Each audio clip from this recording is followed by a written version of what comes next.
And going straight across to Dr. Gershon Baskin, Middle East Director, International Communities Organization and former hostage negotiator with us from Jerusalem. Thanks very much for joining us. I want to begin by asking you for your comments on the latest unfolding at this point. Where do you see things headed right now? I think it's very difficult to predict. We always know how wars begin. We never know how they're going to progress and how they're going to come to an end. We should hope that this war will end with a negotiated agreement that will set the terms to ensure that Iran will not be able to produce a nuclear bomb and not to threaten Israel with their ballistic missiles. But we need to ensure also that this war leads to a wider regional peace agreement or peace process, bringing in all the countries in the region to establish an architecture of regional security that will enable all the countries of the region to live in peace and enable the Palestinian people to finally have a state of their own living in peace next to Israel. This is the progression that we need to see happen from this horrible war that's taking place between Israel and Iran, and of course the war between Israel and Gaza, which continues. Right. So, but do you really see that happening, given the fact that even the Israeli Prime Minister has maintained that Israel will not be backing down? At this point, how exactly do you see the sides coming to the negotiating table, given that even Israel and Iran have maintained that they will continue to be on this escalatory tangent? At the same time, Iran also accusing Israel of targeting civilians. On the other hand, Israel also talking about the impact on that hospital that we just mentioned. Right. Well, both sides are going to accuse the other of breaking international law and of targeting civilians, and both sides are in fact bringing about the death of civilians and the destruction of civilian infrastructure in this war. The big question is what the United States is going to do. Is the United States going to be enticed by Israel to join in the war, or is the United States going to play the power broker that can bring the parties to the table and to have some kind of a negotiated agreement? It's very clear that Iran will not surrender to Israel. Israel, of course, will not surrender to anyone. And the American President Trump has the actual power to bring the parties to the table and come out with a negotiated agreement. The Americans were engaged in negotiations with Iran. A sixth round of talks was supposed to take place that were now postponed or put off entirely because of the oncoming of this war. And the big question is whether or not Donald Trump is going to stick to his word that he is a peacemaker, that he will bring the deals that are going to end wars in the region and lead to the Nobel Prize for the American president.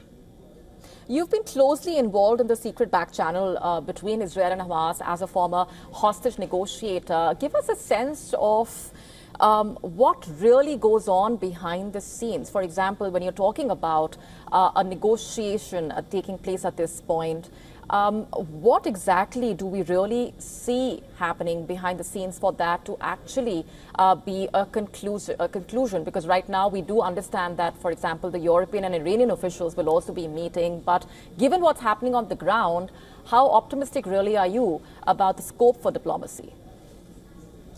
The scope for diplomacy is entirely dependent right now on what the U.S. president does. If he chooses to bring about an end to the war, both this war with Iran and the war in Gaza, the American president has the power to do it. No one in Israel, the prime minister or anyone else in the government, can say no to Donald Trump. The Iranians want this war to end, I think, without the regime being brought to its knees. Israel is bringing about severe damage to the infrastructure in Iran, to their military program, their ballistic missile program, as well as their nuclear program. The regime might be threatened its very existence because a clear majority of Iranians don't want this regime anymore. Regime change is something which is unpredictable, and we don't know where that's going to happen. But clearly the Iranians are sending out signals to their allies that they would like to see this war end. And Trump is the person who can bring it about. If he does that, we don't know. He says. If I can just come in here, you're talking about the sentiment on the ground in Iran. You're talking about how a regime change will be the end game. But how exactly would that, as Israel says, is its objective, eliminate Iran's nuclear program, one. And two, we do have Israel's defense minister also saying that Iran's supreme leader can no longer be allowed to exist. Now, this comes just days after reports that Washington had vetoed Israeli plans to assassinate him. Trump has also said that they do know where Khamenei is. But at this point, how exactly will this statement or talking about the elimination of Khamenei or talking about a regime change actually bring an end to Iran's nuclear program, if at all? Well, it should be pointed out that the regime change is not one of the stated goals of the war by Israel. Ending Iran's nuclear capabilities and damaging their ballistic missile program are the direct aims of the war. Could a regime change happen? It could. It's unlikely. Regime change usually happen from within, and when they're imposed from outside, they end up with unintended consequences. Look at Iraq and look at Afghanistan just as examples of what happened with attempted regime change. So I don't think the Israelis have actually plans to do that. It could be one of the impacts of the effects of this war on the Iranian regime, but we don't know where that's going to go. All right. We're going to leave it there for the moment. Thanks very much for joining us with those perspectives.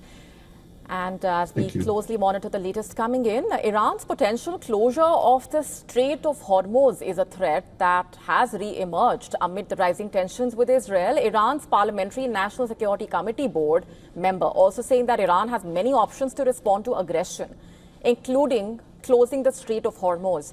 The Iranian lawmaker saying Iran would resort to the closure of the global oil lifeline if its interests are endangered. Now, Iran has in the past threatened to close the Strait of Hormos to traffic in retaliation for Western pressure. Commercial ships were avoiding Iran's waters around the strait. Let's just understand first what exactly the Strait of Hormos is and why is it significant. It's a narrow but strategically vital waterway that connects the Persian Gulf to the Gulf of Oman and ultimately to the Arabian Sea.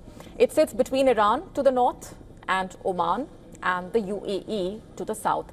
The strait spans only about 21 nautical miles across, but despite its size, it plays a huge role in the global economy. Every day, a significant portion of the world's oil supply, estimated at around 20% of all seaborne crude, passes through this route. The waterway is governed by the United Nations Convention on the Law of the Sea under the principle of transit passage, allowing ships of all nations to pass through it. But what exactly happens if Iran shuts it?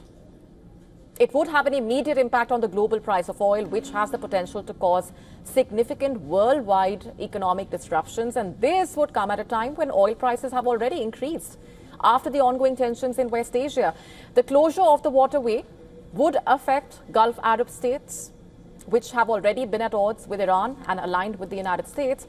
They would be pressured to act and support some kind of intervention because of the massive impact to their heavily oil and natural gas dependent economies. Not only other countries, but the closure of the strait would even impact Iran's economy. The revenue from oil and natural gas shipments is key to the country, remember, and the disruptions to seaborne commerce would have other impact on the regime in Tehran.